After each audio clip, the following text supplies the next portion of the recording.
everybody just moving together like a storm. United we could conquer it all. Divided then you know we go fall. Hold on tight, everybody just moving together like a storm. Divided then you know we go fall. United we could conquer it all. Move together, moving together, moving together, moving together, moving together, moving together. 8:12. 'Tis the season to celebrate nationhood. So I thought I'd break off a little bit of that. Good morning, folks. Listening to us everywhere. It's the day after Independence Day. Everyone is basking in the afterglow of, well, Independence Day. It's Friday. It's Friday again. And it's Friday. Perfect, again, right? It's Friday perfect. again. We had 2 Fridays. No, we have 3 Fridays this week. True. Yeah, So yeah. I was wrong. I said 2, but we had 3. Thursday and today. And now today. And 2 Sundays. Oh boy. And 2 Sundays. And 2 Sundays. Yeah, I know. And folks, just to let you know, you can also watch us on TVC Channel 40 on the cable network. Okay, so let's get into it for Friday. TGIF is Friday, September 20, 2024. All sorts of things going on. Amusement park. We had by the way, did they have fireworks? I don't remember. No, I didn't hear. You mean for Independence? Yeah, probably would have heard. I didn't hear anything. Yeah. I just like the dressing of all the persons, the attendees, in terms of the ministers. Yeah, I like their that. Wives, I like that. matching, Yeah, and I love that it was like Oh. authentic. It wasn't like a fancy Gucci or Armani suit. Yeah. They wore. Look at Jay Black wearing the cloth right there. They wore those colors. Patriotic white, AF. yeah. Oh boy. Don't tell anyone, but he stole it off the door downstairs. Up his head. I kid. He's still celebrating, and I also saw a picture with 2 patriots. That will be Judith Rollins and this lady. I don't know her name. Her name is Cutie, but I've always admired her patriotism. She's always had St. Kitts flag braids in her hair. Yes, she had on her tights yesterday. Her what do you call that? The Jack in the Hat, big floppy hat. Oh, wow. And the caption on the picture said, "We have never missed an Independence parade." And Judith was in her color cloth like that. Is that a madras? Yes. Judith was in her outfit like that, Miss Rollins. So, yeah, those ladies. Yeah, I need more madras type clothing. But the patriotism I saw yesterday, I was like, I didn't know Kitchens were patriotic. People had the shirts. I went to a get together yesterday after work, and I was like, so nobody told me we had to wear a uniform. Most of the folks they had on the St. Kitts and Nevis t-shirt, and the tank tops, and I saw people walking around with this new shirt design. It has the what do we call it, the coat of arms? Yes. Yeah, it has that on it. It has the flag. Pretty shirt. It's a newest edition I think I've seen of St. Kitts and Nevis shirt. So yeah, y'all shocked at me yesterday. Yeah. Shocked you? Yeah, I was shocked. Yeah, made up that word, folks. And today the official color is black.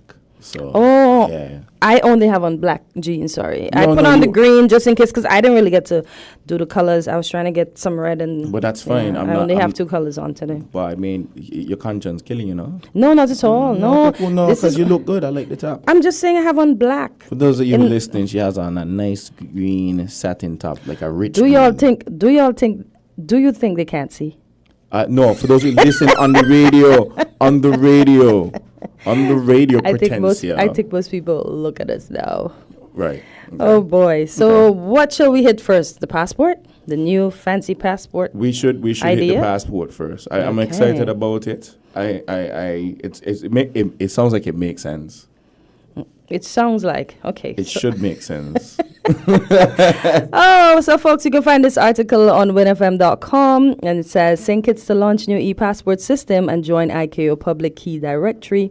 And this was written by Kevin Brown, of course. And it says, St. Kitts and Nevis win. The government of St. Kitts and Nevis plans to introduce a new e-passport issuing control system. That's EPIX in November 2024. This system will enable a paperless or near paperless process for issuing passports and introduce updated security features. Officials from the Ministry of National Security, including Permanent Secretary Glenroy Blanchett, Chief Immigration Officer Sheldon Jeffers, and Passport Office Supervisor Floretta Saunders, traveled to Canada to meet with representatives from the Canadian Banknote Company, which has provided passport services to the country for nearly 20 years. CIO Jeffers stated that the new e-passport will include a polycarbonate data page and advanced security features. The passport design will also highlight aspects of culture, history, and landmarks of both St. Kitts and Nevis. The government of St. Kitts and Nevis has joined the International Civil Aviation Organization, ICAO Public Key Directory, PKD, as part of this transition, Jeffers noted. St. Kitts and Nevis became a member of the ICAO PKD on September the 5th, 2024. After registering on August 15th, this makes St. Kitts and Nevis the third CARICOM country to join the PKD. Really? Okay. To join the PKD alongside 193 other ICAO member nations. The PKD ensures that e-passports can be authenticated in real time at borders by verifying the digital information stored in the chip, improving the security and integrity of the document. So the ICAO PKD is a central repository for exchanging the data required to authenticate electronic machine-readable travel documents such as e-passports, electronic ID cards, and visible digital seals. The embedded chip provides additional security for e-passports, but it must be authenticated at border control to be fully effective. By joining the ICAO PKD, St. Kitts and Nevis ensures that its e-passports meet international security standards. Permanent Secretary Glenroy Blanchett said that the updates are aligned with the ICAO Doc 9303, which states the international standards for machine-readable travel documents, ensuring global compatibility and improving the security and efficiency of international travel. The transition to EPICS and ICAO PKD memberships aim to modernize passport services and improve security. These developments are expected to help facilitate international travel for citizens while adhering to global security standards. In summary, introducing the EPIC system and St. Kitts and Nevis membership in the ICAO PKD represents updates to enhance the security, integrity, and global recognition of the country's travel documents. A long read, but a good read. It's a good read. I could see it going into the right direction. Can that be used? Okay, so if we do join the e-passport system. We have joined. Yes, yeah, my bad. Yes, so since we've joined the e-passport system, so does this mean that I could go into the States and use my passport there as well? Well, I remember to say it's going to be rolled out in November, but we have joined. Okay, well, let's see how that evolves. Think of it like an eSIM. Yeah, buddy. Yeah. I get it. But, you know, what happened? I just see things roll out and then they retract, because something ain't work out the gas. You got to be so neg. No, I'd like to see things progress. So if it happens, I want it come, boom, right? Or in a progression that makes sense. But the fact that we've joined... I don't want to fill out a whole immigration form and then see the customs officer using a paper. That was good to hear, though. Another thing that happened, What's I didn't even know. No. You didn't hear what he just said? Yeah, the way he just said. Yeah, hang on, give me the energy. No. I'm leaving. I got tell me things. No, of course, we want you to. Yeah. But I didn't even know they had a House of Assembly. And where they passed this law, which says where they can now have, you could say they have a bigger basket of legal approaches for legal matters. So now you can have one judge. You can have judge only cases. You guys saw that, right? Yeah. We don't do that here. Well, technically we do at the magistrate level. Technically. Yeah. But isn't it something new? Yeah, it's new, but no, it'll be extended to Supreme Court cases, more serious cases. Yeah, it says National Assembly passes 2 bills to modernize criminal justice system. I thought You know, I watching Suits all the time, and I thought we do that here. No, they do it in other places, but not here. Antigua's been doing it before us, though. I think they recently started doing that as well. Well, the need came about, you know, with some of these crime-based killings and organized crime-based killings, meaning gang stuff, drug stuff, where, you know, there's a likelihood of let's say jurors being intimidated or maybe being preemptive in their caution and saying, you know what, I don't think, maybe putting it to the judge, you know, I really don't think I want to be a part of this because these people are not nice people, or I know this person and this person might very well come after me, blah blah blah. So that's one of the things they're thinking. Yeah, because I'm seeing something here, Jamsta. It says, and they were saying for more complex legal matters, which to me sounds it's giving. Let me say more complex legal matters. It's giving it's giving like regular people don't have brains a bit. Meaning like, I mean, we've had jury cases the whole time. And you find generally when presented with, you know, evidence that's properly collected and so on, juries rule for the most part the right way. But this whole idea, I understand what they mean, but it's just the way it was just the way I read it, just the way I heard it, like, oh, for more legally complex matters. It sounded like, oh, for the stuff that you guys can't quite wrap your brains around. Oh boy, you know? That sounds rough. Well, a lawyer just told me that, well, we perhaps misinterpreted what happened with the judge-only trial, the judge-only trial. So we do have judge trials already. Okay. But they extended it to criminal matters that would normally have a jury in certain circumstances. Okay. Okay. Because I'm reading the end of the article here, and it says, the judge alone trial bill and the voluntary bill of indictment bill are part of a broader effort to reform the criminal justice system in St. Kitts and Nevis.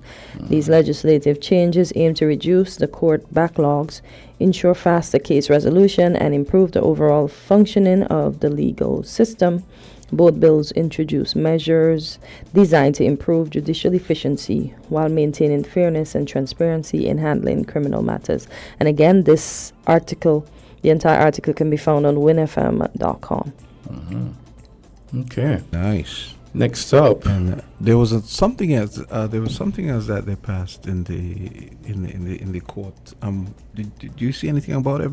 I can't remember what it is offhand now. You mean at the National Assembly? Did I say court? Yeah, National Assembly. Yeah, because it says the National Assembly passes 2 bills to modernize the criminal justice system, and just that. No, I just see. I will just read some headings and see if any of these jerk your memory. Reducing case backlogs, alignment with international practices, maintaining fairness and transparency, judicial reform in St. Kitts and Nevis. Yeah, that's it. Okay. Yeah, I don't see anything else. Okay. I wonder when they're gonna start night courts. I know we do night courts already. We do? Yes, we do. Oh, really? I didn't know. Why Jay sound like he'd be going to court? No, I got lawyer friends. Oh, they have night court. Yeah. I've heard of cases where, you know, they have to try it at night, and of course, everybody would be quite upset to go to court in the night. Yeah, 'cause that's sleepy time. Well, why is night work done? Yeah, work done, but come on, the brain wants to be done too. Voiceover, you got one. Justice never sleeps. I like that. What? I know what's going on with what? She said voiceover, so I say, you know what's going on. And this LIAT story. Hello.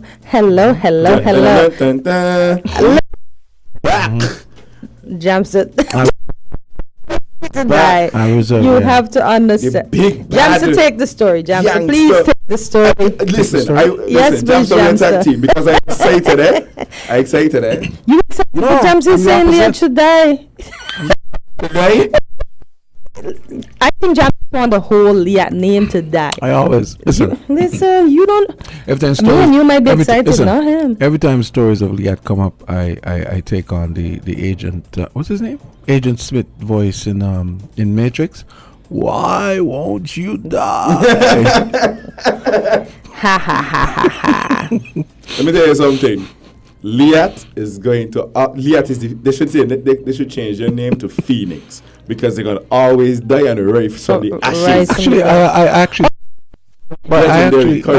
I actually said that they should change the name. Why LIAT 2020? It's a Because stupid name. because LIAT is already known. They're just changing the name so they don't have to pay It's just a nothing. legal thing. Yeah. It's a legal thing. So change the name. No. Why does it have to have 2020 in it? Why can't it be LIAT something else? No, it's just LIAT 2020. Huh? But It should be gonna Legend say of Phoenix, aka LIAT 2020. People gonna say three damn crooks, but it's TDC, right? TDC Company Limited, right? Something like that. Okay, cool. I'm gonna go under the desk now. You're going under the desk. Oh boy. Anyways, Lord. folks, LIAT is back. New ownership. There's the CEO is a lady. She seems to be of African. She is. Yes.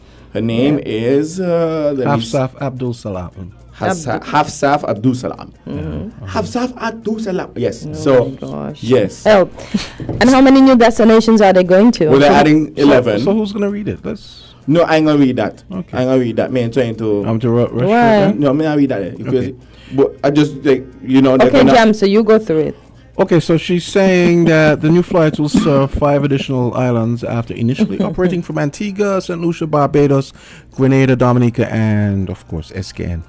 She said we'll expand further into larger Caribbean territories in the south, adding 11 new destinations in September, and the expansion will include Guyana and TNT.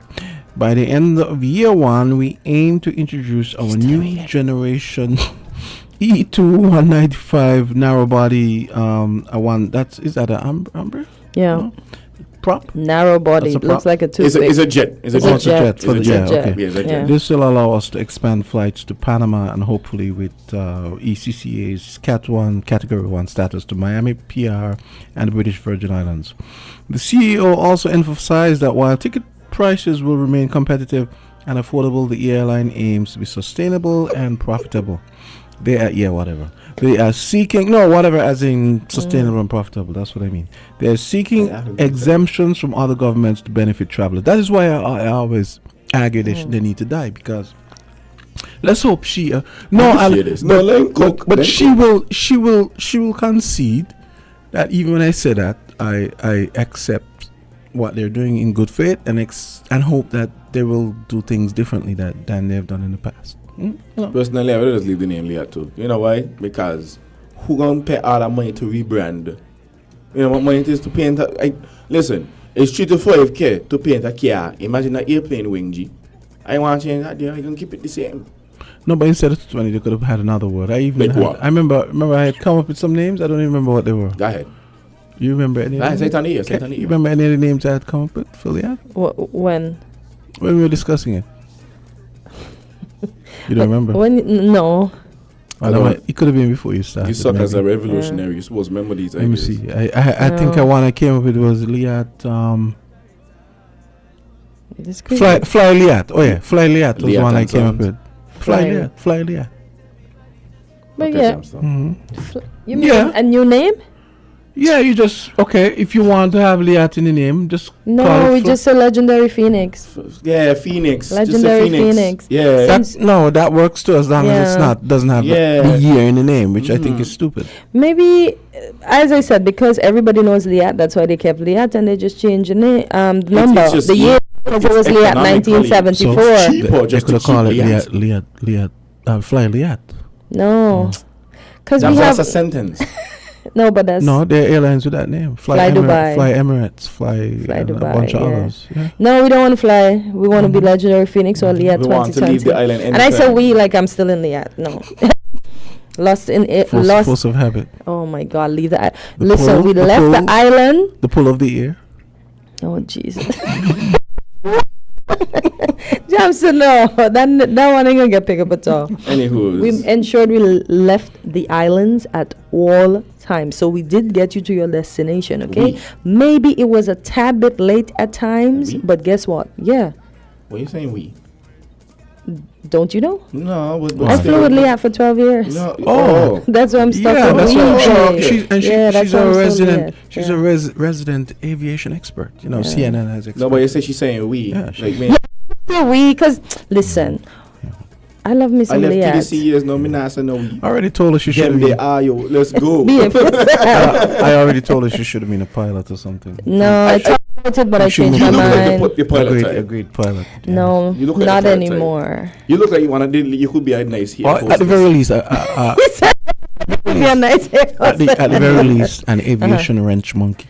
Oh Jesus Lord! I thought about doing engineering too, but yeah. I didn't. actually started doing. And what happened? Like life. You know, I was really like keen on going into engineering, especially in the Air Force, and life. Did the oil scare you? Cool. Huh? Did the grease scare you? No, I love that. Okay. I did that in college. Okay. Oh, Yeah. okay. Yeah. But you still have time. Yeah, absolutely. Yeah. We're allowed to do what we're allowed to change I our was- minds. I was and do different actually things. I like Reading- media though. I was reading a story Yeah. yesterday or the day before about I don't know where he immigrated from, but the lady wrote the article on Huffington Post, right? She's married to a black guy who I think he came from the Caribbean somewhere, and he's 55 now.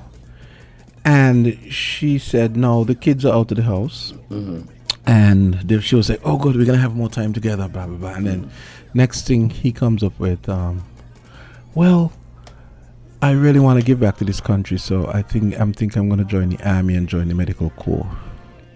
And she kind of struggled with it, and you know, because he was saying, you know, this country made me what I am, blah blah blah. He went to medical school. She's a nurse, and he said, I really wanted to give back, and so she said she came to terms with it afterwards.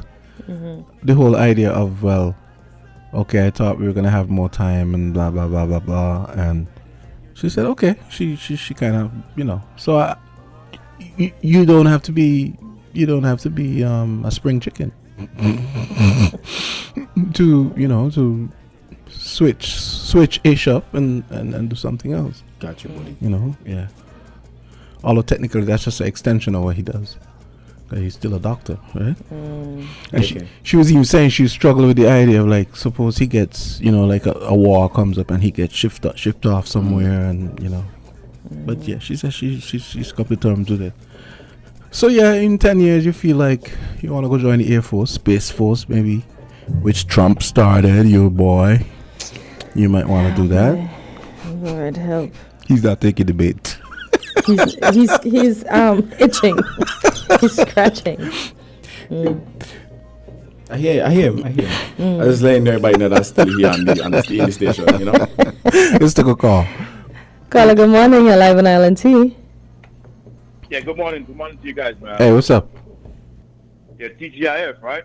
Thank God it's Friday, Thank God and it's we Friday. made it. Third Friday of the week. Sure. LIAT, you leave Island anytime. Yeah. No, people used to say it's lost in air transit too. Lost in your transit. Yeah. I like the fact that you still saying we, and Yeah.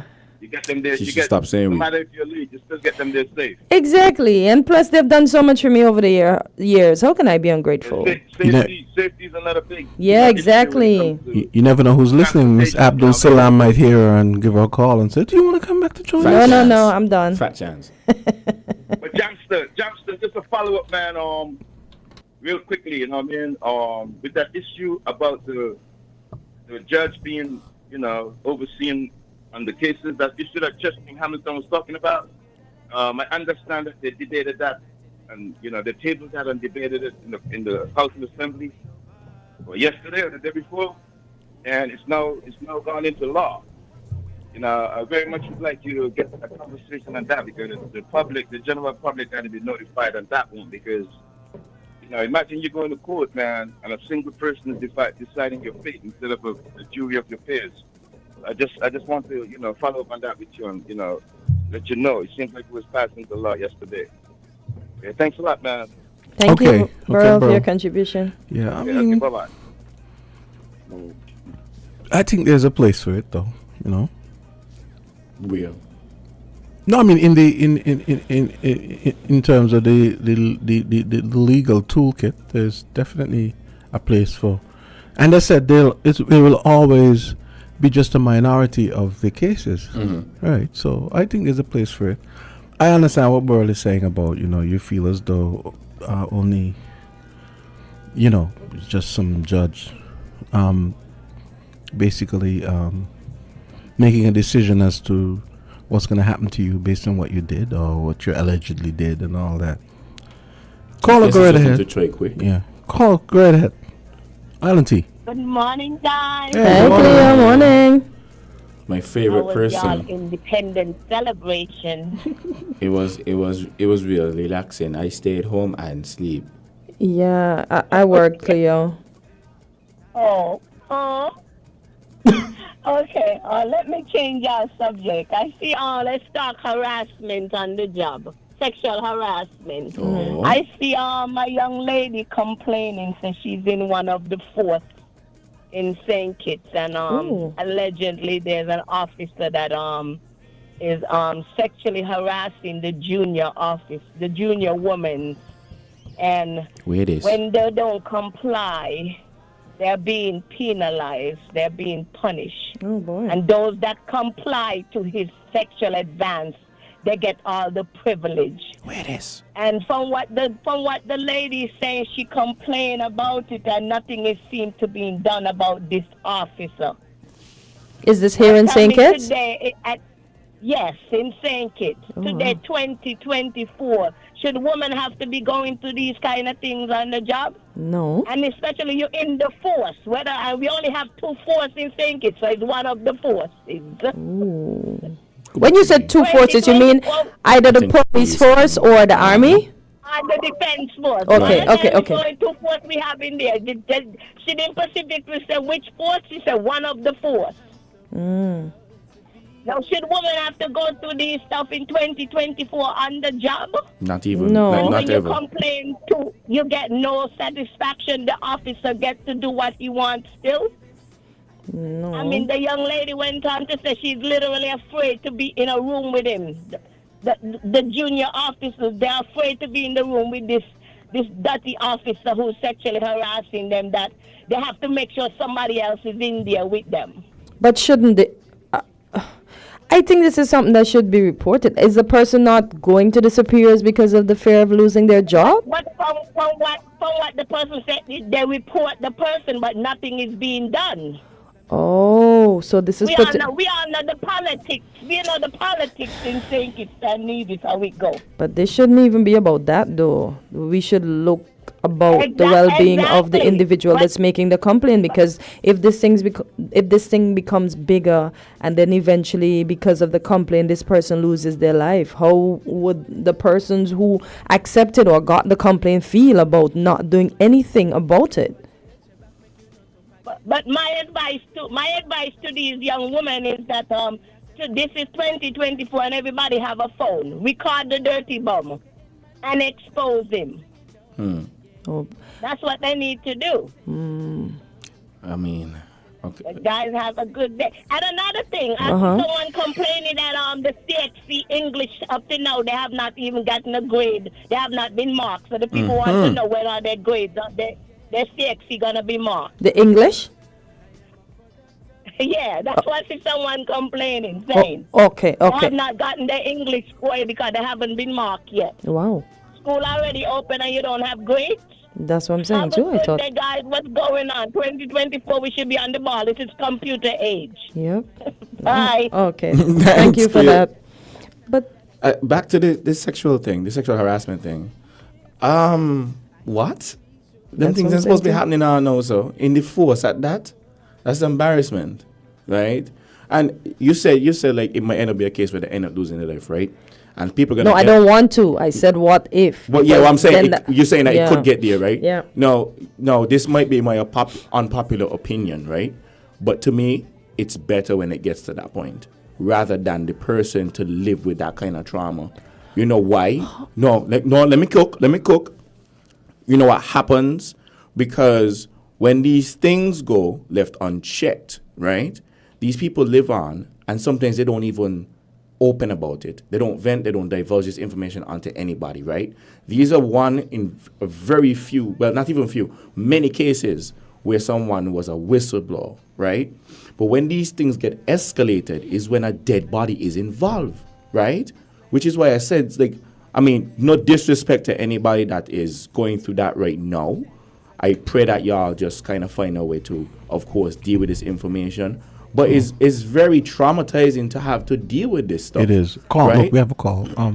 But yeah, I take your point. And you know, that's nasty work if you're working in an organization like that. And They're supposed to uphold the law. You know.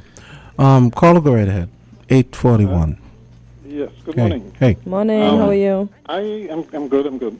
I would have thought that even the new whistleblower legislation would have taken care of things like that.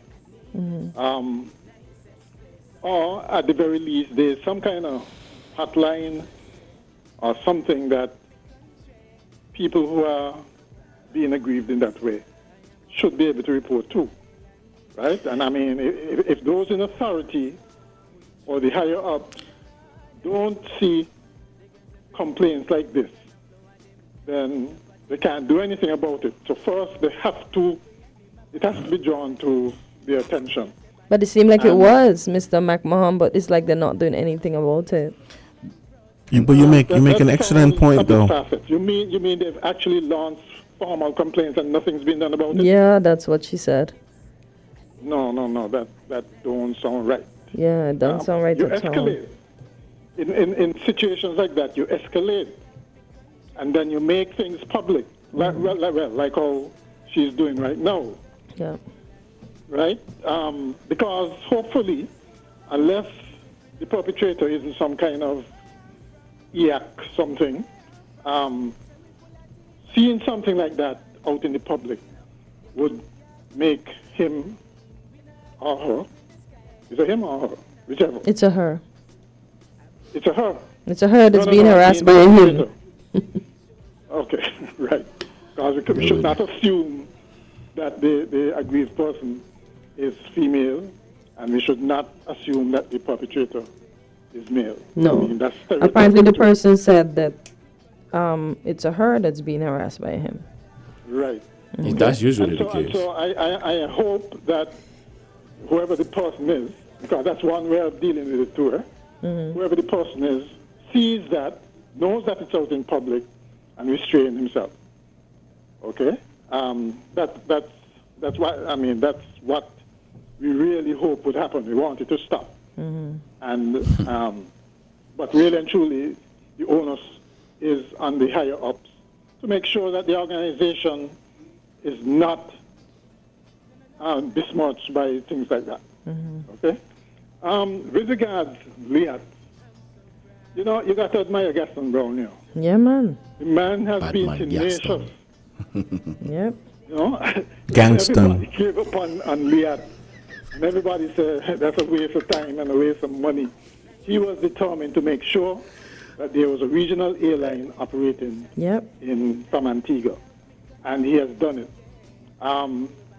It reminds me, too, of the situation where there was, at one time, the thought of putting a campus of the University of the West Indies here on St. Kitts. But Gaston Brown took up the idea and ran with it. And against all odds, he succeeded. Okay, so regardless of what you think about him, and I mean, there's a lot to criticize him for. I'm sure you saw the heart-wrenching eulogy that he gave for his mom. Yeah. Right. And you understand why some people might call him bipolar, why he's so aggressive, and has the world on his shoulders, the chip on his shoulder, and so on. Yeah. But at the same time, he can empathize with people, the less fortunate, and so there's that dichotomy. But, you know, you got to admire him, really and truly. Whatever you think of him, you have to admire him.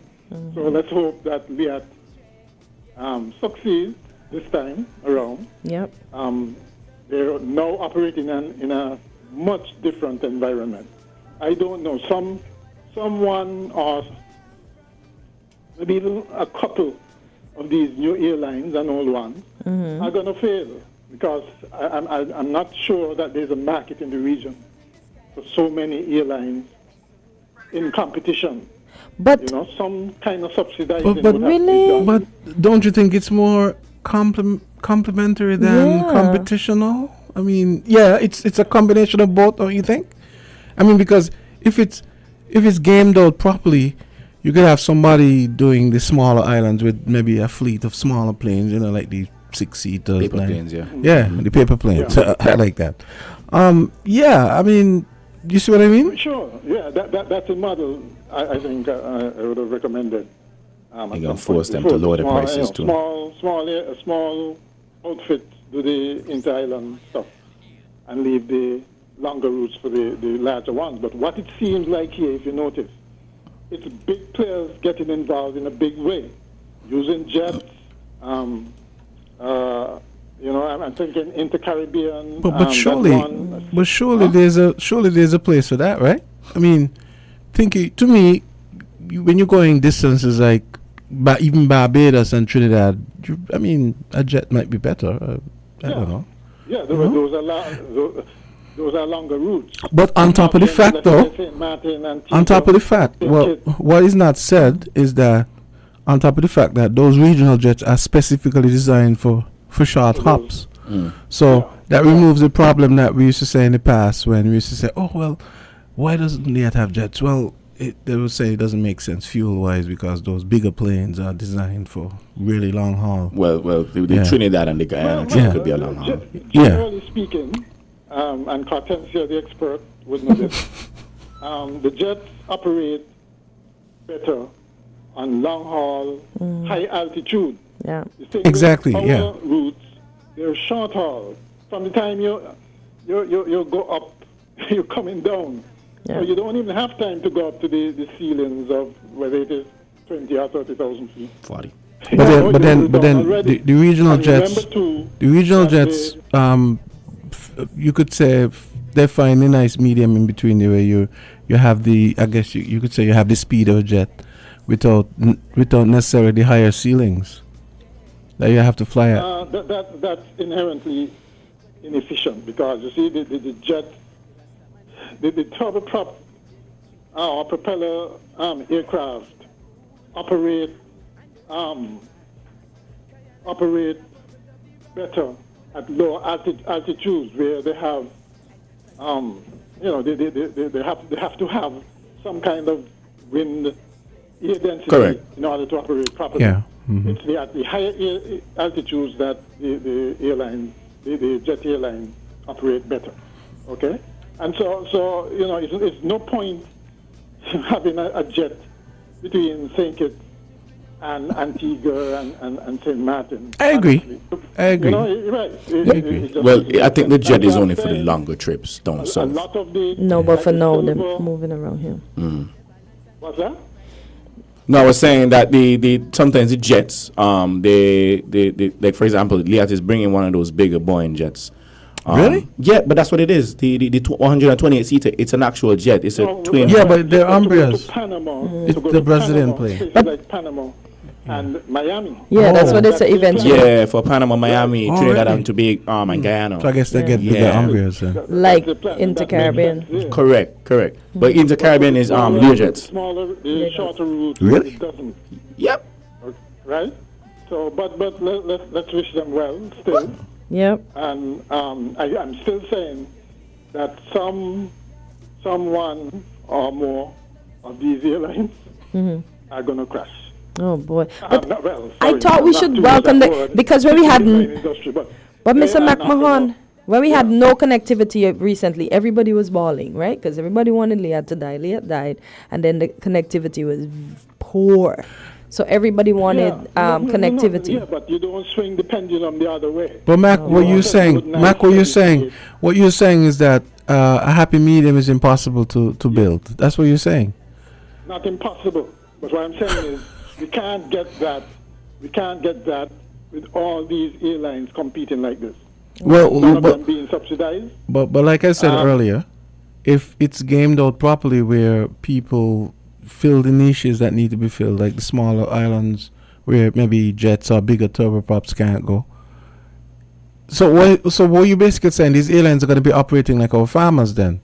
You know, like we have 40 farmers and everybody does tomatoes. Everybody does tomatoes at the same time. No. What I'm saying is that there are hubs. There are hubs. Maybe say Antigua, maybe Antigua, next week. Yeah. Trinidad, Barbados, let's say. Okay? And the big islands.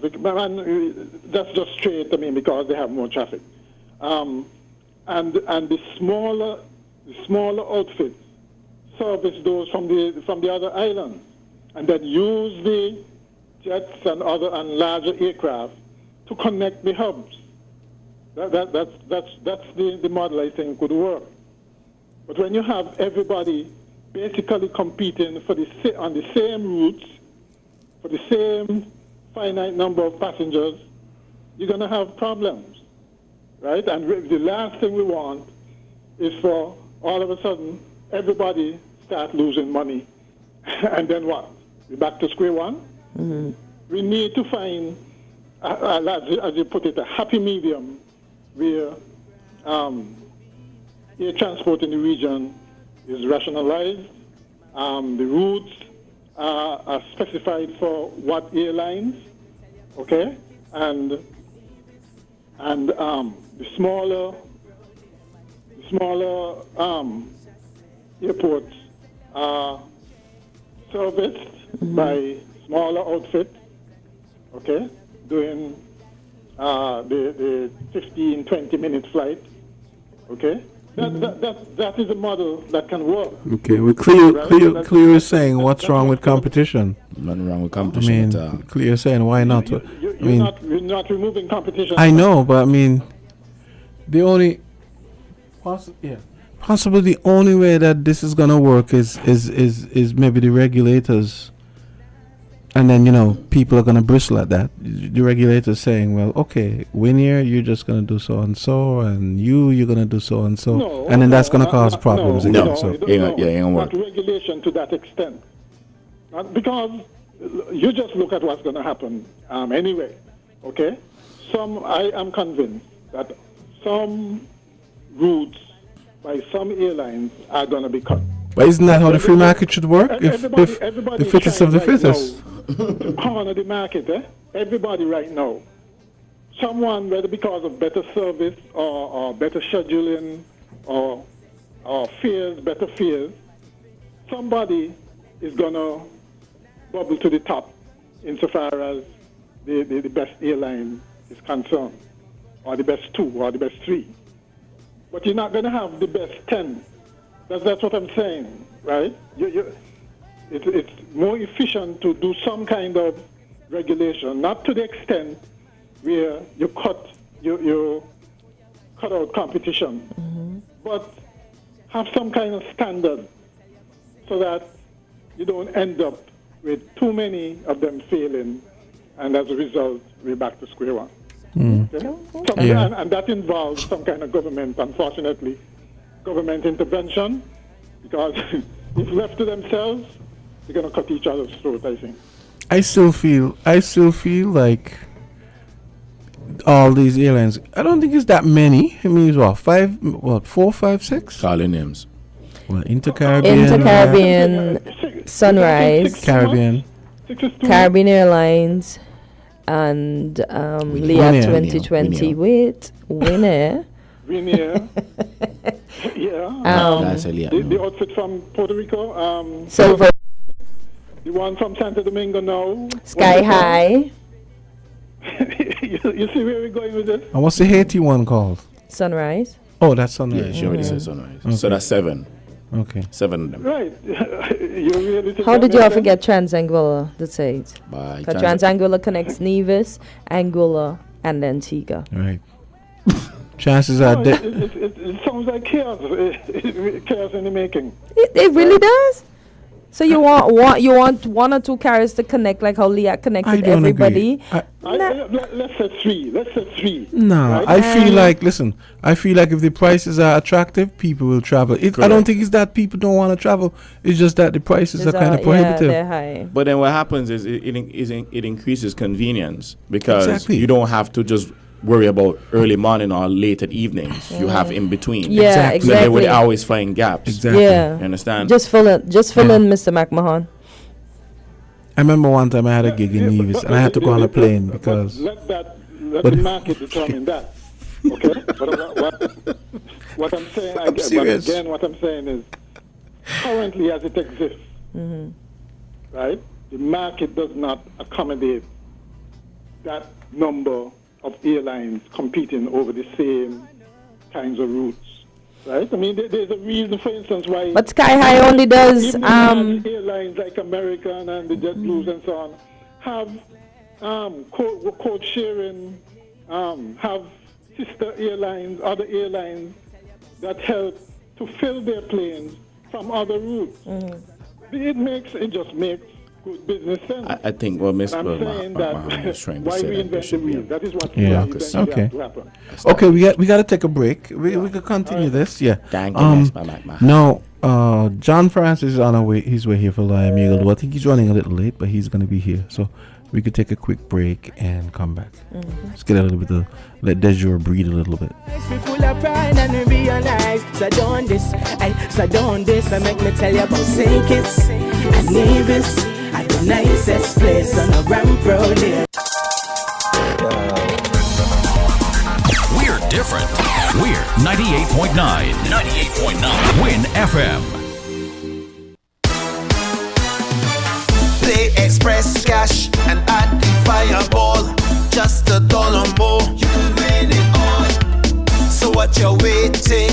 What you waiting for? Every 2.5 minutes, it got to draw. And you can win 200,000 extra to start. So get fired up with the Fireball and Express Cash. Add some heat to your game. Play Express Cash plus the new Fireball and win up to $200,000 extra. Visit your nearest Caribbean lottery agent and play today. So get fired up with the Fireball and Express Cash. If you need protection, you need one who you can trust. To secure your investment, you need one who'll do you just. TDC Insurance, you're the one that you can trust. TDC Insurance, you're always safe with us. TDC Insurance is your go-to insurance company for all your insurance needs. We take pride in offering you the best solutions and ensuring our customers are fully satisfied. TDC Insurance, we take good care of you, guaranteeing you peace of mind. You're always safe with us.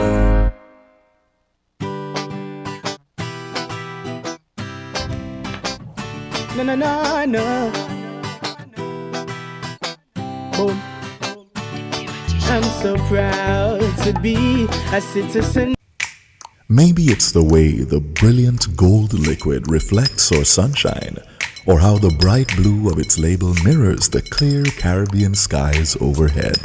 Maybe it's the fresh, crisp taste of this beastly cold beer on a scorching hot day. Maybe it's even the way it brings us all together. But one thing is for sure, Carib is very much a part of who we are wherever we're from in the Caribbean. Carib, it's the way we play. Drink responsibly. At Dental Beginnings, where it all begins with your smile, we provide quality dental care, catering to the needs of the whole family. Where gentleness is our specialty and attention to detail is paramount. We offer cleanings, fillings, crown and bridge, root canals, extractions, digital x-rays, and sealants. Dental Beginnings, located at Victoria Road, Bastille, St. Kitts. Call us at 869-668-1955 or 869-465-1951. Email us at dentalbeginnings@gmail.com or visit our Facebook page. Dental Beginnings. It all begins with a smile. And we are back. It's exactly 9 o'clock, which is why I decided to go and do the 9 o'clock ads. Okay. So I got some juicy stuff here, and me and Jay was just chopping it up in a moment ago about. So there's reports of ecstasy and psychedelics in a scan, but police says no evidence of widespread circulations. So recent reports have raised concern regarding the potential presence of ecstasy and other psychedelic drugs within St. Kitts and Nevis. Law enforcement officials have responded to these reports, providing an update on the current status of investigation to the media. The police have acknowledged reports about the circulation of ecstasy and other psychedelic substances, but stated that no substantial evidence has been found to confirm a widespread market for these drugs in the Federation. Investigations are ongoing, and authorities are monitoring the situation closely. Authorities have confirmed that ecstasy has been seized in the past, mainly in specific adult entertainment venues. These instances have been isolated, and there is no indication of significant availability of the drugs in other environments.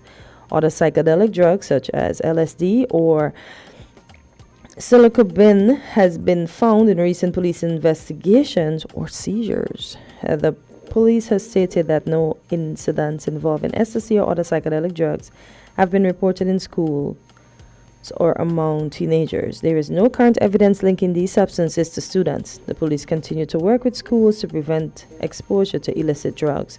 There are some arrests related to the possession and distribution. There have been some arrests related to the possession and distribution of ecstasy. However, no evidence has been found to suggest that these drugs are being produced locally. Investigations are continuing to address any potential risks related to the drug circulation. Just before we take the call, the public is encouraged to report any suspicious activities related to drug use or distribution. Caller, good morning. You're live on Island T. Good morning, Kortensia. Hi, Jamda. How are you? Good morning, Jamsta. And the other partner name, you must say the other partner is Jay Black. Say Jay Black. Say with me, Jay Black. Jay Black? Thank you, Jay Black. Okay, Jay Black. Yeah, stop saying other partner. Let them know. It's me. Jay Black, this is Jam Down here, see? Bless up, Jam Down. I know you, man. Jam Down inquire a lot of things over this independent weekend. See? Number one, my good friend God make me to feel like the law where they want to come rid upon poor people is like a judge could just come and tell you 50 years. No. We want the Jew. We want poor people judging poor people. Don't do that. You don't mash up a society so. Then you were coming to people and telling them, especially the youths them in the ghetto who getting in things, what these things is all about, you know. It look like it's a chemical thing in the lab they're coming with. No, God. You gotta come better than that. So you want the jury judge trial? Exactly. Okay. That's where most people say no over the weekend. Okay. No. But jam down. Let's not misrepresent what happened. There's still going to be judge and jury trials. It's just that there will be instances where there might be judge-only trials. That's all we're saying. No. They're soon they're going to say your barrister can't come in. Nah, Jamsta, don't come in. No, but Jam down, the lawyers will be there, of course. It just means that the judge is going to... Watch you. Jam down. I hear you, you know. Lawyer say, who come get over the poor people. No, Jam down. Hear what's going on. Jam down. Hi. And now they're going to play with the judicial system. No. If it's black, we're going to bang it down. Jam down. Because it's dangerous. It's dangerous. Jam down. Very, very much. I hear them pass some bills in the House of Assembly the other day, my hand. Not because I support you, you know. Not because I support you. You come and talk about these things. Don't leave these things for me and Momo culture to talk about. The only opposition is in the country. Let me talk about the hard thing we're going to be coming to us. Because when I look at these young boys, you know, they don't care, you know. No wonder culture saying, we got to run them way. Drive them way. When they come tell you, boy, Have a good morning. Kortensia, the people love you. Give them my love, Jam Down. Yeah, well, I just think Jam Down needs to. And even island tea, that's just hot water. Yeah, but I mean, he shouldn't misrepresent what happened, you know. I mean, Jam Down is very passionate, and I appreciate when people like that call in. But Jam Down, if you're listening, it's not really a situation where they're trying to cut out the poor people or misrepresent the poor people.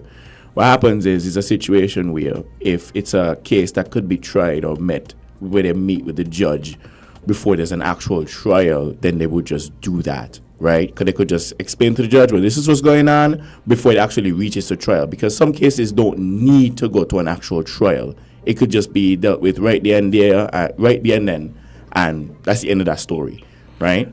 So, yeah, Jam Down. Bless up yourself, though. I appreciate the... I wake up every time Jam Down call. There's a comment here. Jahiri, she says, oh, I don't know if it's he or she. Y'all have to stop saying poor people. It is keeping people poor. Words live. Caller, go right ahead. Caller? Oh, sorry. Caller, go right ahead. Greetings. Hey, what's up? Hey, how are you? Hi. I haven't heard from you in a while. I am well once are you well. Oh, wow, I missed this We voice. good, we good. Give down. We weren't well when we weren't hearing from you, though. Yeah, I inquired about you. We well now. Technology. Oh, yeah. Not my fault, no fault, your fault. All right. Let me follow up with the last caller there, talking about courthouse and trial. Mm-hmm. We want to remind all and sundry that the case, the worst crime against humanity, that case ain't tried yet. That case ain't tried yet.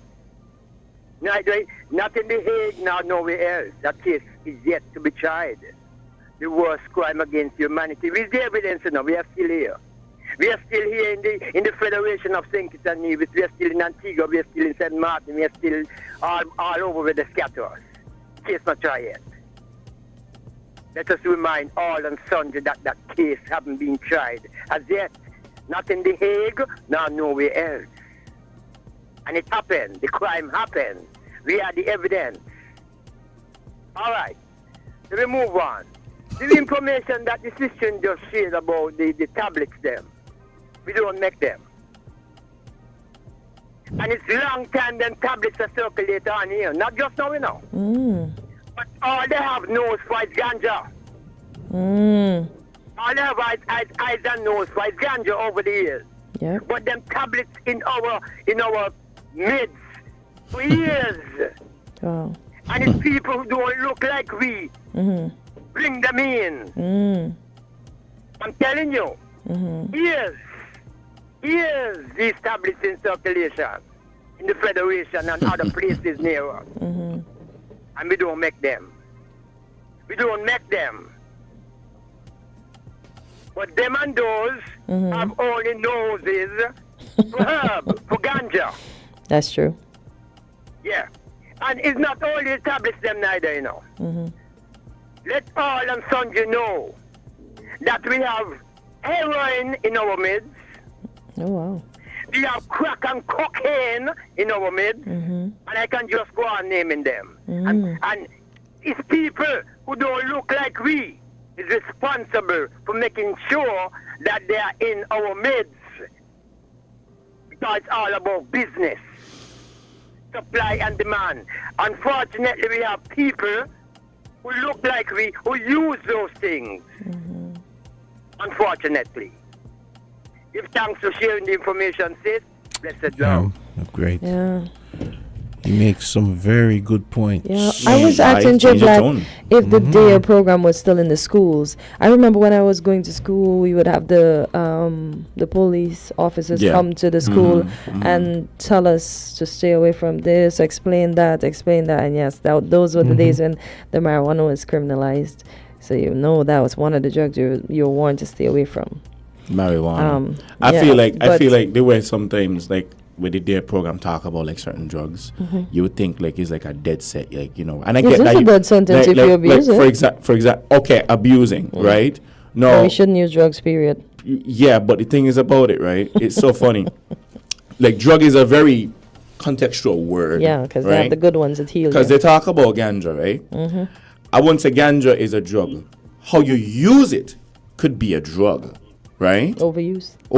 Yes. Okay, hold that thought. Let's take this call. Caller, go right ahead. 911. Yeah, I'm back again. Quickly. Jamsta. Yeah. Kortensia and my brother in there. Jay Black. Mm-hmm. If it's not so, why is it the information can't be like bulletin board and the radio them? Nobody jam down. You can't put the people them information on blast. Nobody jam down. What you doing? No, but they got to give the poor people in the ghettos the information. Jam down. You're putting it out there just for white people alone. Or when you forget there in the Southeast Peninsula. Run to the poor man down our tongue. In Carty, up the village, St. Paul. Jam down, what you talking about though? Jam down, which? I'm talking about the crime. The court crime cases. bill.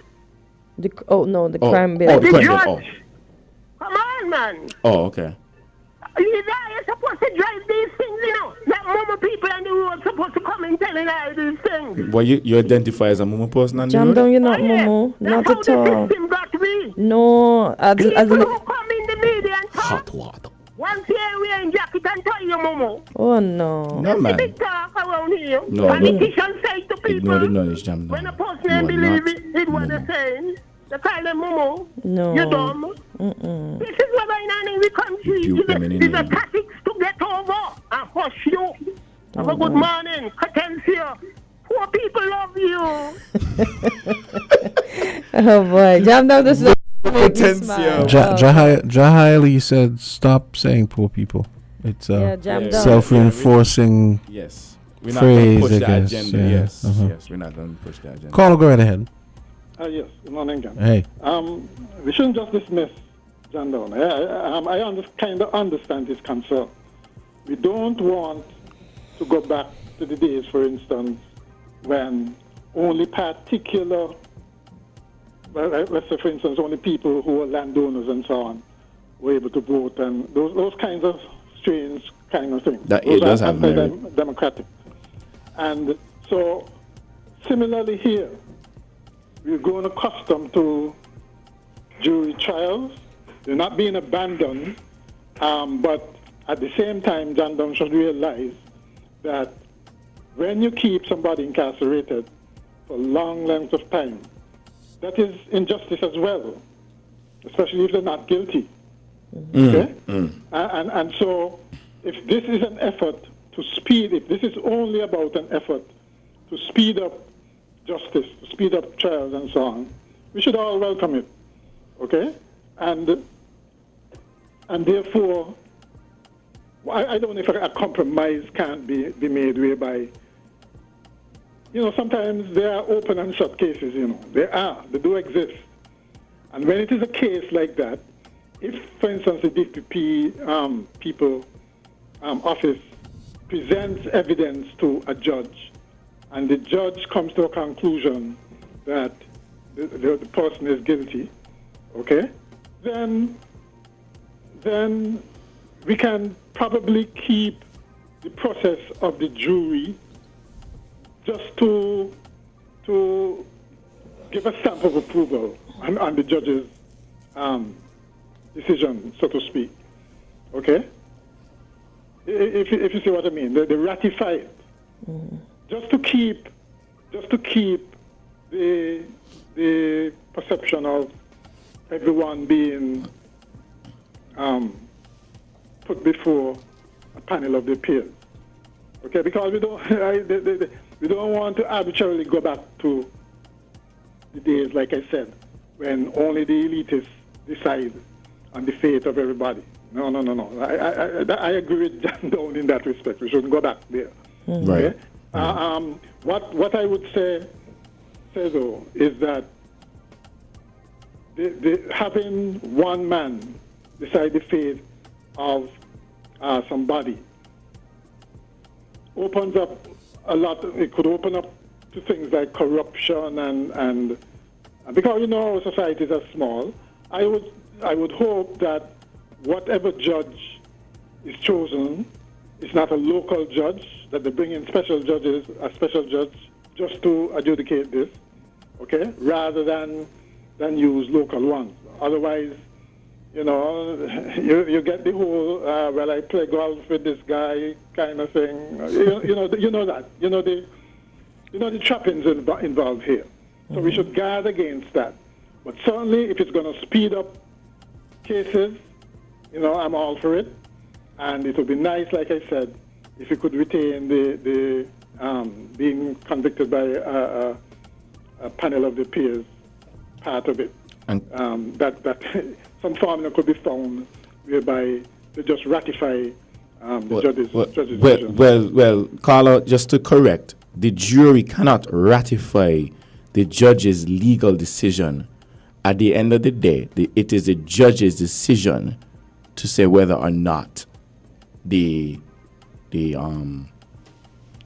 prosecuted is guilty or innocent or not guilty. You mean in the new arrangement? No. No, it's always going to remain like that. The current arrangement, it is the jury who decides on guilt based on the evidence, right? And the judge only deals with sentencing in the current arrangement. What I'm saying is somehow keep the judge, it's almost like a reversal of roles, okay? Where the judge looks at the evidence and says, man, this guy, according to what the DPP presents, and according to what a defense lawyer presents, the man is obviously guilty. So I'm going to go ahead and pronounce him guilty and sentence. The thing is... But at the same time, you still have this panel, and they won't be there for a long time, because that's one of the concerns right now, where they're away from their work and their families and so on for these long trials and so on. All they're doing is essentially ratifying what was what the judge has done. Agreed. Okay, and in other words, it's another protective layer. But one of the things I have a problem with, I get the impression that Jamdown, I think sometimes people don't take the time to, English comprehension is key. People don't take the time to listen and pass what they're hearing properly. Because you realize Jamdown actually said that means poor people lawyer can't be there. No. He's implying, I don't know if he's getting the impression that because it says judge only, it means no lawyer is going to be there. Obviously a lawyer has to be there. No, a lawyer has to be there. Yeah, right. So, yeah. Just to say, yeah. Jamdown was probably, it's a knee-jerk reaction, yes. He just don't like the idea of yeah, I understand exactly what Jamdown is saying. Yeah, but then of course and I like that he pushed back on that. Somebody should push back on that, otherwise things can get out of hand insofar as that is concerned. Because you already know the elites have the power right now. Poor people always get screwed, even in the justice system. Okay, it's not entirely fair. As much as we want to say it's independent and it's fair and we have all these trained lawyers and so on, mistakes happen, right? Some of them deliberate, some of them contrived, right? Collusion and all of that. So what I'm saying is, don't go backwards to the time when only elitists rules, right? Only elitists rule. So, I agree with Jamdown up to a point, okay? And I think that safeguards should be put in to make sure that we don't go too far backwards with this. Yeah. Well, a commenter here doesn't seem to agree that with certain things. He said, I don't know why we seem to be surprised when we hear about these stupid crap that's going on. If ministers could just get up and travel anytime they want without telling the Prime Minister. Now, this is what the commenter is saying. When FM disavows any, let's see. Dr. Drew is a lame duck Prime Minister. He has no power. Koshai went to him to resolve a situation. No result. This sexual harassment in the forces. You all think that the Prime Minister doesn't know? He can't fire anybody. That's what the commenter says. Nothing to do with WINNFM. We disavow. Carla, go right ahead. Yeah, morning. Hey. Yeah, I think one of the things we're suffering from in the islands is that we have some professionals, and for heaven's sake, these guys willing to take some time out to come on the ear and explain something to the poor people. I mean, the public here guessing about this new law that just passed. And we have umpteen law firms in St. Kitts, and none of these law firms will take it on themselves to come and explain the new laws. I'm glad you said that, because I did speak to a lawyer friend of mine who has agreed to come on. So hopefully in the coming week he'll come on and because I told him I did want that to be broken down and so on and I've actually had him on. Whenever I've asked him, he's come. So I don't think it should be like that, Jamsta. I mean, we have umpteen law firms, and these guys wait until you come in as a personal client to explain something to you to make a money off of you. Well, yeah, I don't know. We don't have independent lawyers. The same thing goes to accountants, engineers. So much things we don't be on the wage you're guessing about. And these guys will take 5 minutes out and call you and say, well, I'm an engineer on road or engineer on water, and this is how we could deal with it. These people just leave us here guessing, and then they make us look like we're some kind of fool. I agree with you with that. Into the pockets of them personal. If they ain't getting the money off it, they ain't touching it. I mean, and that goes across. We come and we have Mr. Snyderman one, we'll come get the input. Ask the fans, Sylvie, but we don't get the real professionals in the field to come out and explain stuff to us. And the people here guessing, and then they be calling down the country. And it's not for lack of asking. It's not for lack of asking, trust me. Not even one doctor will come at the ear and explain nothing to us. I don't understand it. I don't understand it, man. We're in a mess. Yeah, the caller is right. Did I say the caller is right? Because a lot of times, we discuss all kinds of things in here that we don't know anything about. I think we should give leeway to some kind of research as well. Yes, and we try to. Sometimes I reach out to. I disagree with the caller to some point. I feel like sometimes, now we expect the lawyers and people to explain what these things are, just come out and explain. But a lot of the times, right, you'd have maybe callers like Jam Down that, might interpret it a different way. And then it might seem to be a waste of time. Oh, we are caller? Yeah, caller, go ahead. Good morning, one piece to everyone. This is Lincoln David Pell here. Morning. Oh, hey. I just want to call in on this piece of legislation. One, from a police officer point of view, and someone who would have did a lot of in the law.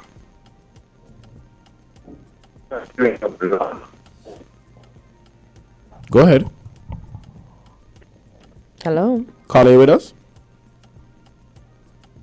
Caller. Hello. We can't hear you, caller. You're caller, breaking up very badly. You at all. We've lost you. Okay. Hello. Hi, you there? Hi. Yes, I'm here. Okay, cool. You went to a tunnel. I'm saying we have the trial already by judge.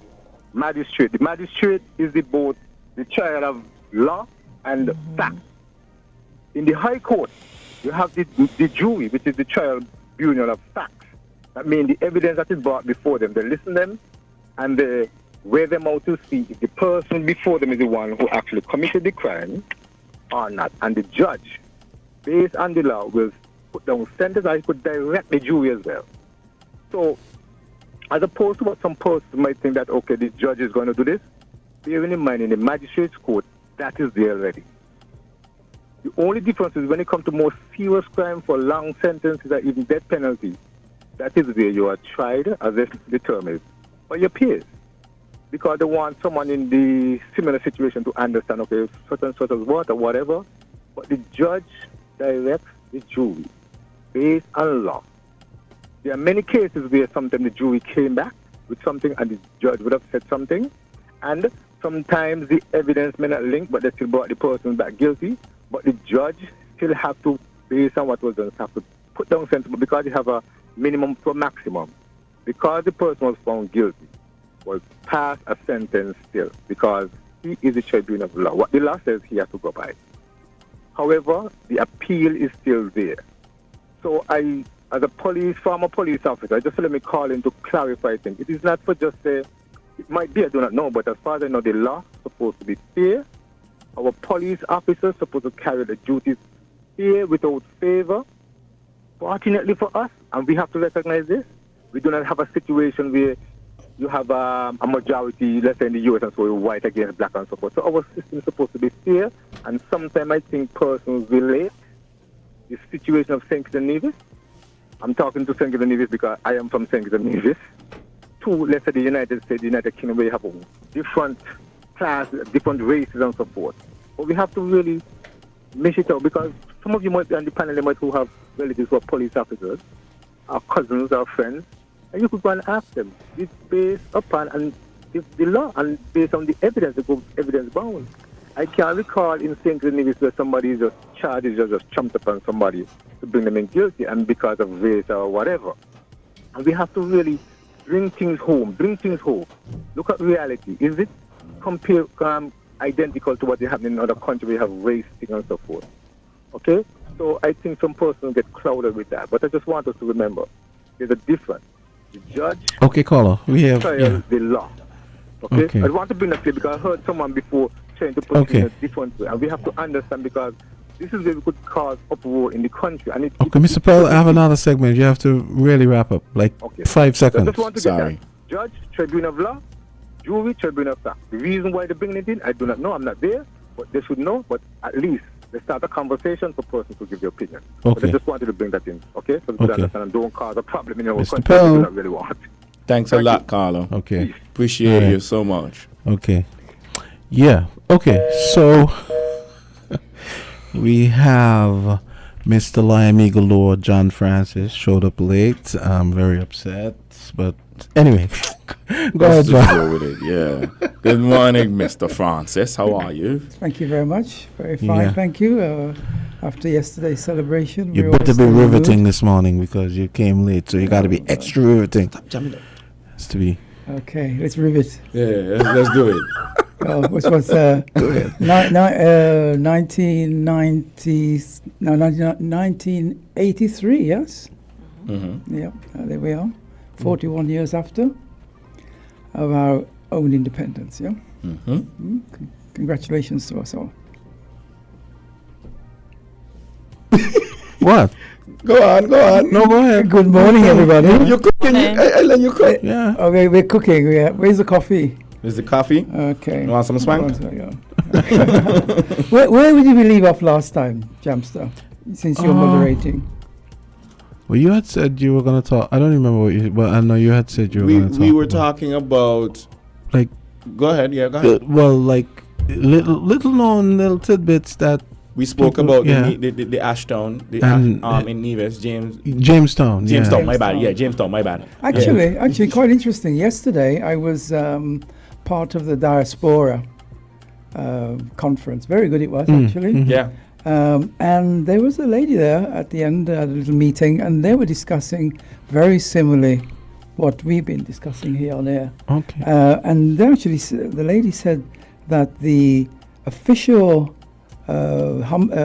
genocide that happened to the Caribbeans was actually in 1624. So that means after 1 year, they took them out.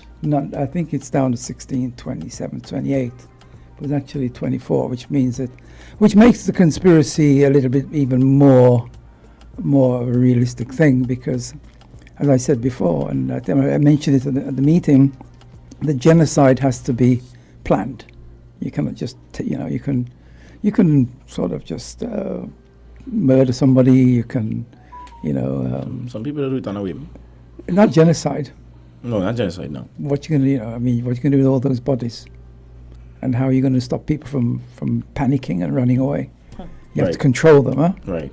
And they did it. They did that by putting it down in the gut there. By Bloody Point. Because there's only one way in and one way out. So it was a perfect genocide situation. Because when you start killing people en masse, first of all, it's panic, and people are going to scatter. So that's the end of your genocide. Do they still talk about the story of Barbie and the whole coup d'etat situation surrounding that story? Yeah, there's talk about that. But that's it's as almost as fictional as a Barbie girl, you know? Right. I always thought that the name Barbie was a little bit fictional for real. Was the name really Barbie? Yeah, that sounds very anglicized. And then there was something about taking her own back from the death of her father. You know, that the Indians were in conflict with each other. Tegraman was her father, or supposedly, or? No, I think she was from Tegraman's opponent's daughter. Oh. And I think the story is that she was getting her own back by telling the English that Tegraman and his people were going to attack the English and the French. But my question is, why, after 123 years, you're going to decide to attack the English and French? You know. Exactly. You know, so that's a little bit of a. Because I know you said that the people that used to stop there, they kind of had a sort of relationship with the Native Americans, right? Yes, they did. Yeah. I think the lady said yesterday that there was, the Indians had a pact with the people who came. What do they call them? They were colonialists. Okay. But that's I don't think that's. I think the colonialists weren't there to grow stuff. They were there basically to organize to get the Spanish booty. You know, because they were not very successful at all. I think they had to go back a second time to get people to grow the thing. But I think they were there basically to make money. One thing I've never heard any stories about the indigenes on Nevis. Everything seems to be about St. Kitts. Do you know any stories about? No, that's interesting. I think. Well, the Spaniards were in Nevis when they came across the second time, and they wanted to use St. Kitts and Nevis, and they spent their time in Nevis, and of course the hot springs are there. Maybe Pinny Beach was easily more accessible than any other beaches that we have in St. Kitts, you know, because they had a whole fleet. They had armada, maybe 120 ships coming. They call them the flottera. So I mean that's like 120 boats. I mean imagine 120 boats in Frigate Bay. It's a lot, but you could put 120 boats along Pinny Beach. So I think Spaniards would have taken, I think, Nevis as a better option to keep their fleet. And water was more available? Yeah, I think so. I heard somewhere. Which is ironic considering, well, at least Nevis back when I was a kid, Nevis used to have water issues. When I go over there, water wasn't, the water system wasn't as good as it is now. Well, I think Nevis is what's called environmental disaster, actually. If you look at Nevis now, Nevis is very barren. I don't think it was always like that. I hope you're not going to go to Nevis for a while. And I think at one time, nearly all of 98% of Nevis was growing sugar. When last year went Nevis? You better not go for a while after saying that. Did I say 2 weeks ago? No, they won't let me in again. I mean, because having said that, Nevis is barren. But I think they have to cut down a lot of the forest there. And of course, that would change the climate, it would change the water. But I heard somewhere that the word Owali means water. Yeah. Mm-hmm. Yeah. And the fact that Nevis have the hot springs and all of that that's It's funny. It's crazy that Nevis is a little bit more active than us volcanically, I would say, right? And as a volcanic island, barren wouldn't be a word associated with a volcanic island. Exactly. And those wicked mangoes. Yeah, mango. Best ones. You know how mango don't grow in certain Caribbean territories just because. Really? Yeah, man. Anguilla like hard, man, because the soil is mostly sand and clay, right? If you ever go to Anguilla, the soil is orange, right? So when people going down to Anguilla, they're gonna got to carry mangoes. Just a fun fact. Don't let me take away from the story. No, but that's actually something I didn't know. That's pretty interesting. Man. I got a cousin down there that does. You coming down? Bring some mango. Yeah, that kind of thing. John. Yes, sir. The other John is as riveting as you. Oh. Yeah. I just perhaps even more. Yeah. There you go. but for me, going back to our story, though, I think the Nevis, this admiral. There's a beautiful picture of this admiral. I can't remember his name. Some Spanish guy, and he's posing, looking like Mona Lisa in this picture. And then at the back of them, there's a kind of in the 1600s, 1700s, when they did a portrait, they'll have a story in the back.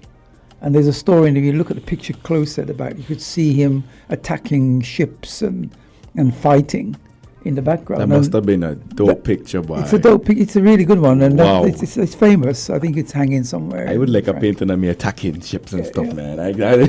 But I think Even if it's not true. hey. Well, the story is it depicts the battle of when the pirates were behaving so badly in down at what's it called, Old Road area, and there was that they had to get the Spanish ships and went over to Old Road and sort out the scoundrels. They were actually English people. Pack them all up and then send them to England. Can I use that? What's that? I'm not paying any royalties. Sort out the scoundrels. I like that. Can I use that? Oh, sure. Okay. And then he picked them all up and then packed them up and sent them to England as a package. And I think they call that a battle. It's a battle of Bastille. I think they call it Battle of Bastille. Right. Yeah. Okay. Yeah. Okay. I'm sure Mr. Gill will correct me about that one. Here's a question. I had a theory. I don't know if this was reminiscent of what happened back then, but I find that the Nevis population has I could be wrong, a higher percentage of Indians compared to St. Kitts. Was that a result of the indenture program that existed after emancipation? No, those are no, new that's Indians. different. Yeah. That's they just migrated here. Just migrated here. Yeah. Okay, but From why Guyana? Nevis more? Yeah, from Guyana. But why Nevis? Like my question is why Nevis ultimately? I don't know. That's a question we'll have to ask them. Yeah. Because majority of them is contributing to the agriculture greatly to the agriculture sector over in Nevis. Yeah. That's how it started. Yeah. The cane cutting. Yeah, he's correct. Yeah. But the story is kind of, I don't know, they kind of coincide a little bit because the indentured servants were brought in to farm cane. No, that was the no. Okay, let's get some. Okay, cool. First of all, the Brits arrived here, and then when they decided to partition the island between the English and the French, and started agriculture, they used the labor resources were the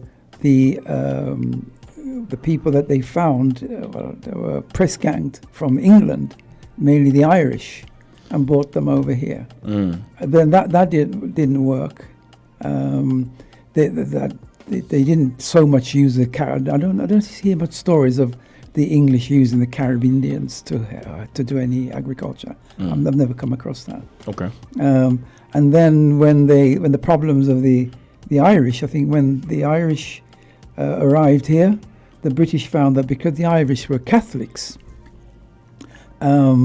they sided with the French. The French are Catholics, whereas the British tends to be Anglicans. So rather than having two lots of problems on their hands, the British shipped the Irish over to Montserrat and set them up there. And then at that time, then they started looking around for other things. And of course, the slavery model, or the Portuguese, because the Portuguese were sending people to Brazil and to that part before they sent Africans over there, before the Africans came to the Caribbean. So the British took on that model and carried that on. So we never really got to the Indians that you're talking about. Oh, okay. Are the Indians that came from the east, who came later to the Caribbean, as you know, when Britain had started their colonialization in India. They started taking the Indians to Africa, and also Indians to their colonies here in the Caribbean. That's where the Indians came from. Those in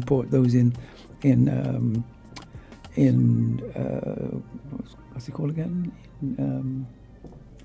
Guyana. Trinidad. Right. Jamaica. Yeah. They went to the bigger countries. They went to the Meccas. Yeah. Yeah. And then now they went. They didn't have much choice no matter. Right. They went. Yeah. Yeah. Okay. Yeah. So that's the Indian story. I think so. Okay. It's a different kind of Indian. Okay. Got you. Okay. I just needed some clarification on that. Appreciate that, John. Okay, John. We expect you here tomorrow. I mean, not tomorrow. Next Friday, please. Oh, Friday. Yes. I didn't know people enjoyed it that much. You know, I thought. It was just a one-off, and John, come on. I didn't really. I told you. Don't play yourself, I told you John. every Friday this month. Oh, thank you very much. With a mug. Watch out, Jamsta watching you. Bye. If I see you in the studio, Jamsta watching you, hear me. Don't even study him. Lord. Okay, we got Fireproof coming up next. John Francis will be back with more Liam Galore next Friday at 9. And then we're also going to have, don't forget, we're going to have Dr. Cameron Gill next week, Wednesday at 8:30. Yeah. Again, for some more. Was that nice? Was that good? Yeah, man. Yeah, it was nice. Cameron It was deep in the nice. lower, man. He's hot, huh? It was nice, yeah. He's hot. I was going to WhatsApp you and tell you to listen, but I didn't, doing so many things. I'll ensure that he WhatsApp you next week. I'll put an alarm on my phone. Thank you. Say, what's up, John? So, John, you got to come here and you got to make up, I'll get a script. You get a script? And you got to rattle off the top of your head too, because I'm going to drill you. I feel like I know a little bit of history too, Yeah. We're different. We're 98.9. 98.9. Win FM. Pour me out some stones, ginger wine for me. You'll never feel alone. Original taste. Stone ginger wine will never fade away. The wine for me and the next generation. A legacy lasts forever. The original ginger wine, established in 1740. Stone's ginger wine. Pour me out some stones, ginger wine for me. The wine for me and the next generation. Live your legacy responsibly with Stones. Oh, I've got this feeling to high-five the sun, dance in the rain, and have my scoop of fun. I'm on my way to flavor my day with something new, and I've got room for you. Let loose and live a little, get close and share a little, give in and taste a little. You'll fall in love with creamery novelties of life and live a little. Get close and share a little, give in and taste a little. You'll fall in love with creamery novelties. Enjoy Creamy Novelties Ice Cream, distributed by Rams Trading. Live a little.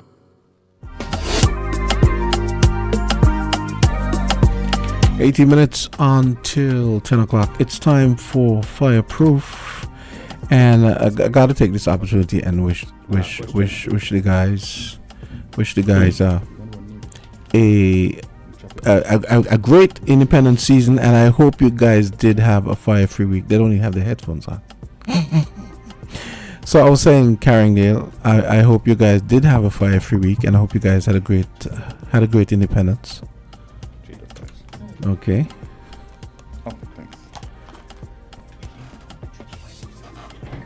Yes, morning, Jamsta, and good morning to the listening audience. On my end, yes, it was fire-free. Nevis. Yes, well, not entirely fire-free. It wasn't fire-free down here? We responded to... It was? Okay, good. That's responded to just one small thing. We're still appealing to the general public to stop lighting fires in their backyard. That would have been one of the only fires we would have responded to. Nonetheless, they would have had a drill at one of the banks.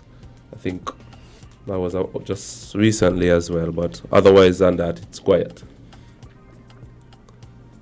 Today, however, Mr. Clark and myself is here. From the fire department, we would like to, share some of the issues we have been having with the traffic still, and making an appeal to the general public, to help us out. When you hear the sirens, the fire truck, the police, the ambulance, just please give us way.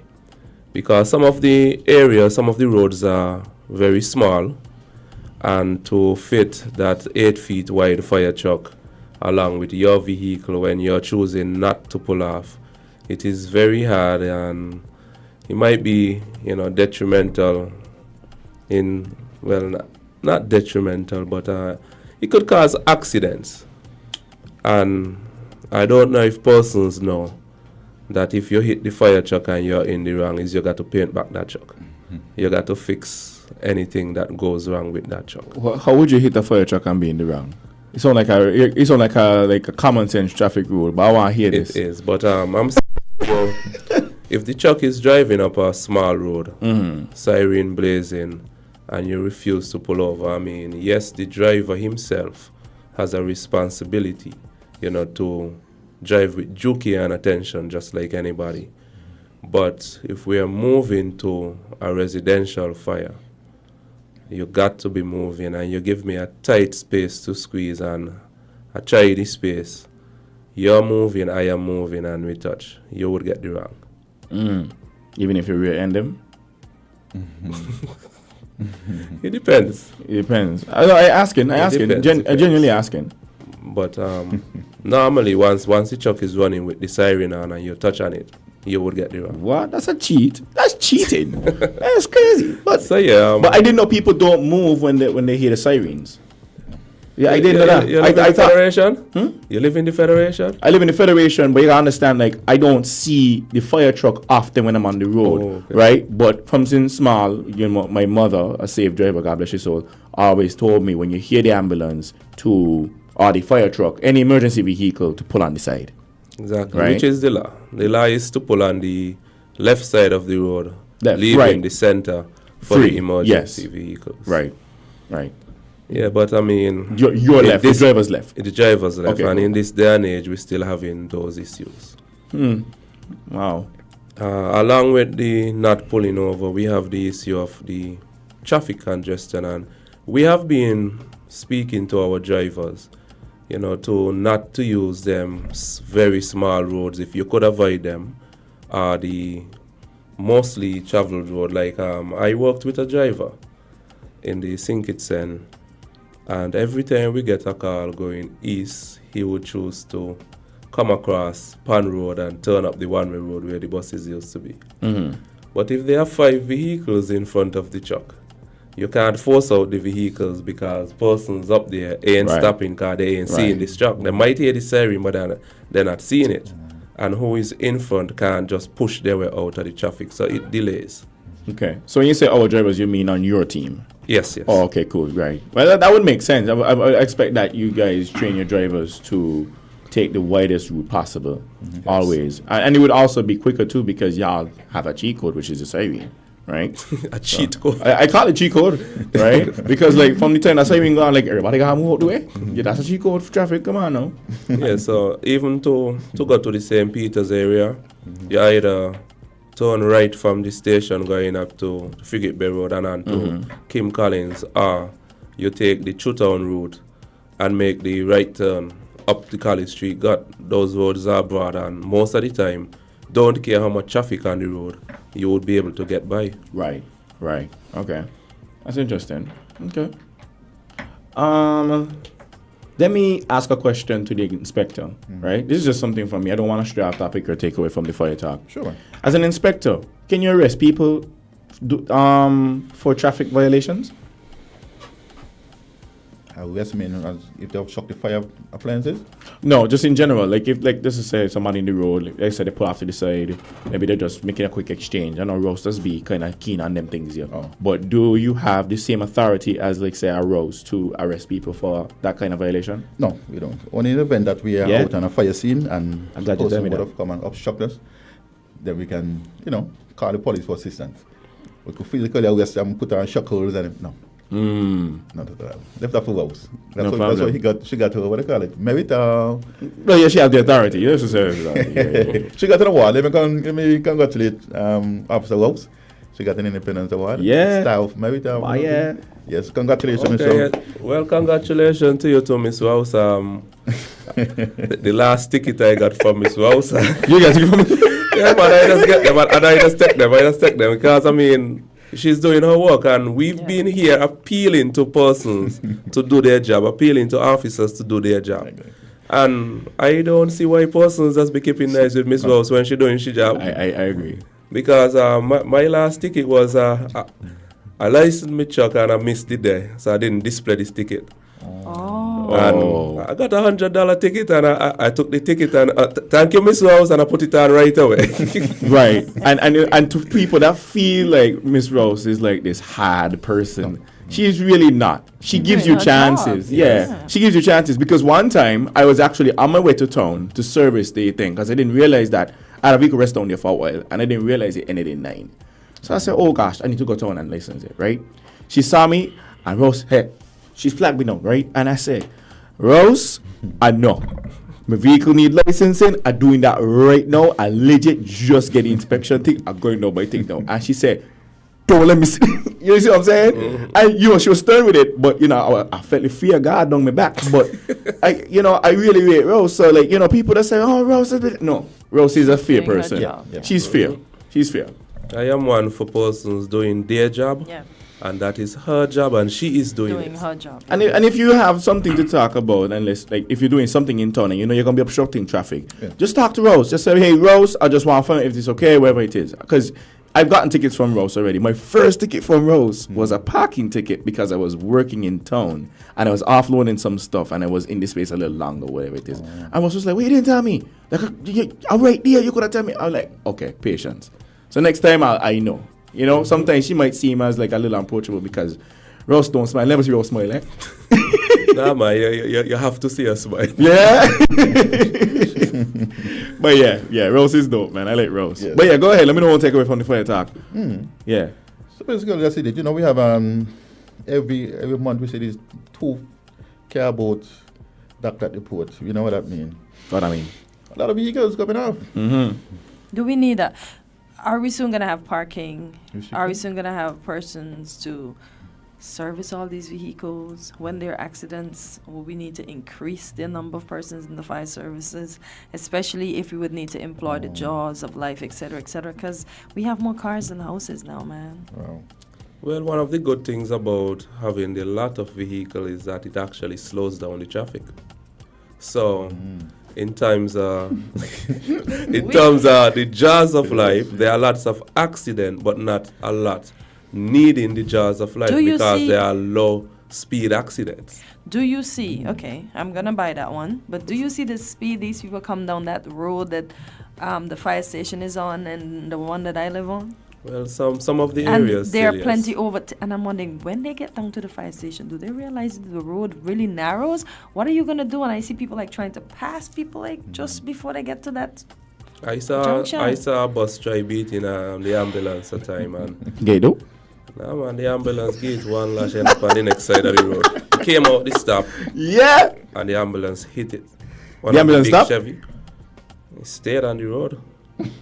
That's crazy though. I mean, you hear an emergency vehicle coming. What are you doing? Yeah. I don't know. I mean, and that's one of the problems. That's one of the issues we are here talking about. Persons still trying to beat the siren. That's crazy. Just not pulling over. And you know what's wild? The same people who go to the States and those places and where obey they don't all pray. the rules. And exactly. When the police people that kill people up there, that's different. Yeah, persons try to either run in front of the truck or behind of the truck when the truck is passing. I mean, they may be hurried to go somewhere and they take the opportunity. It is not a safe practice at all. Not even me personally, when I'm responding to a scene outside of an emergency vehicle, I don't try to keep up with the truck. Because you know when you're going to stop abruptly, it's this broad in the road and you can't see in front of it. You know which driver would do some foolishness and cause it to pull up. The air brakes on the truck gonna hold it. And my little PMP brakes ain't gonna slide my truck or the vehicle are in. So it's not a good practice. That too I'm appealing to the general public, when the emergency vehicles are going, just let them go. No need to try and tail them run in front of them. We've had issues, persons in the community that you would expect to know better try outrun the trucks still. And the trucks, they're very fast. They're turbocharged vehicles to get you from point A to point B. Got to be turbocharged if you're pulling that kind of weight. Yeah, man. I always wanted to be a fireman when I was younger. I don't think it's too late. Not me bad. We have a good volunteer system, and I show after one day. I got to run down these steps. I can't slide on the pole. My shoulder hurting me. Man, try one day in the life of a firefighter, and you would be. I would like to do that as an adult, just have an orientation. Yeah, I used to do it for kids and what's not, but I want to do it as an adult. You wouldn't be interested in that? No. You ain't want to do a fire drill, roll out the hose. No. Why not? Because that's not my thing. What do you mean? Fun, we should do it. We should do it. And we should record it and then, post it up to say that, yeah. No parlez-vous français, oui, hein? Man. I can do You it. go, you Me go. and Jamsta gonna do it. Okay. Yeah. Me and Jamsta gonna do No. it. Let's let us know. Jamsta say he on this kind of natural walking kind of thing. No, I think that'd be great. Jamsta, we should, and then we record it and post it. I've always been. Let's do it, Jamsta. Bet. The fireman thing? But yeah, but Pinky. Watch fireman work and think fireman work easy, not me. No, me ain't trying to say that there, I just said a day in the fireman just look fun. when the next time when they have the drills, when is the drills? Next year? There's a drill competition today, for walking drills. Marching drill, yeah. But I want you go when the guy is doing the thing. What do you mean? Where they run up the ladder and whatever it is? Yeah. The week of activities. Yeah, when they have the week of activities, you go. You could always come through in for your season for a day. That's one of the times where you for show your up season. best. You guys have beaten the police in the drill competition before, right? I think the last time Fire would have won that competition that's what I was would thinking. have been years ago when Chief Williams actually went in. He was a junior officer at that time, and he would Chief have won. Williams, as in Yes, Rommel? Rommel, That's yes. crazy. He would have won at some point in time. But that too, I would like to appeal to the general public, to come out and support all agencies in the drill competition today. Is it downtown as usual? What is the number for the fire station? It's 465-4339. That's a lot, boy. Ain't gonna The 411. emergency number is 911. 911? Yes, the 333 has not been working for a very long time, so 911 takes you to any emergency agency needed. Okay, fair enough. Did Did you march yesterday, Mr. Clark? No, Mr. Hans. Oh, because I thought the fire, the officer that was in the back looked like him. Like Mr. Clark? Yeah. Oh, that was his second, Mr. Rasman. Oh, they resemble. Yeah. Okay. Maybe they spend too much time at work together. People grow on you at times like that. But I was like, okay. Yeah. Then the marching yesterday looked very serious. Yeah. Especially how I saw some persons kept their head on the side and was still marching forward. Wow. So you saw Mr. Rasman in the back, but you didn't see me right in the No, front. I didn't see in the front. Oh boy! You see. Oh, okay. You see, Mr. Hodge, you're totally dressed up, and I've never seen you totally dressed up like this. So wait, after the parade, do you guys is it like a special meal on Independence Day? Or? Yes, there's You have like half a dozen hams and turkeys and so on. No. Man, about the ham and turkey and stuff. Is a ham and turkey for Christmas now? Ham and turkey anytime. Anytime, exactly. Very nice stock plates and all you could drink at the Camp Springfield. That's where it ends alcohol off. as well. And Camp alcohol Springfield, the Army Camp. Yes. Cool. So maybe we should join then, Jay. Prime Minister normally gives a speech after the march at the camp. You suggesting that just for the booze? First for the booze. Yeah, give me a Saturday just for the drills. Them yet, You're talking about eating, the booze. You're talking about eating, Jamsta don't see you as a fatty, jam stuff. No, Let's go do a fire drill, jam stuff. We only got one life to live. All kind of thing are going So on. the doctor will get you.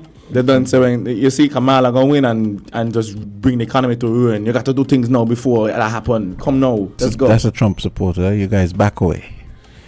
Back away. Okay, 1 minute left, guys. I'll give you guys the last. You get 15 seconds each to wrap up. Yes, thank you for having us here once again. It was a pleasure being here. So that's as usual. Asking the pedestrians and the vehicle traffic to just remember that when they hear the siren of any emergency vehicle, give way once it is safe to do so. To allow us to reach where we need to go in enough time to save lives and property. So let's continue to have a safe week, and this is it from Mr. Clark today.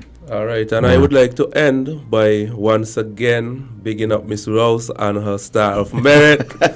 Big up to you, Miss Rose. Allison. I did not know until I got here. So yes, Miss Rose is a very, very, very, very hard-working officer. kudos to her. It is well deserved. When Miss Rouse gets a ticket to the person to smile, you know she's good at what she does. Because Mr. Hodge is just smiling. If you can still hear this, Miss Rouse. Yep. She's doing her job. Yeah, that's all. That's all. Well, gentlemen, thank you as usual for coming in. It's always a pleasure chatting with you. We do this the same place, the same time. Next Friday, though. Next Friday, yeah. All right. Thank you, guys. Thank you, guys. You're welcome.